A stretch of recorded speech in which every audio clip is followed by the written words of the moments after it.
Hello, this is Daniel, and today I'm going to be talking about a specific setting for your variable stage fans in the Supra-Touch. I'm going to be talking specifically about the minimum ventilation duty cycle setting.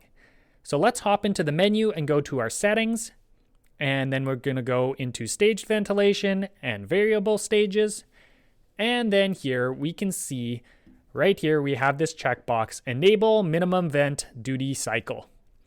If we have that check marked, then we have this duty button, which if we select it, it brings us to a second settings page, which gives us an on duration and an off duration in minutes and seconds. And so basically, having this setting selected, what it does is when we are below our idle range temperature, so in this case, when we are below 70 degrees, normally, without this setting selected, our fan is going to be off. But with this setting selected, then our fan is going to run a duty cycle, which we can select here. So currently, it would be on for 5 minutes, off for 5 minutes. On for 5 minutes, off for 5 minutes.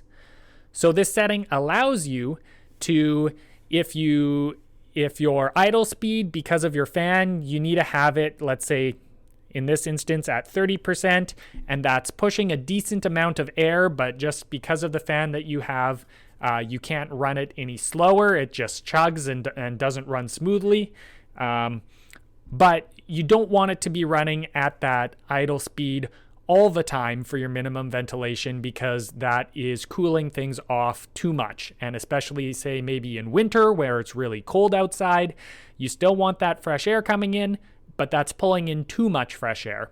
What you can do, you can enable the minimum vent duty cycle and then run it at that 30%, but only run it at that 30%, say 50% of the time. So here, with a on duration and an off duration, if they're the same, you're only going to be running that fan for 50% of the time.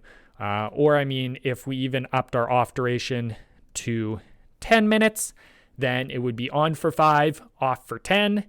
Only a third of the time is that fan running. So this allows you to get some amount of minimum ventilation, but also without having to drop your idle range down real low and have it constantly idling and cooling things off more than you want it to be. I hope that explanation of the minimum vent duty cycle makes sense and tells you why you might want to use it. If you have any questions, feel free to leave a comment in the comment box down below. But that'll be it for today, and I will see you guys in the next video.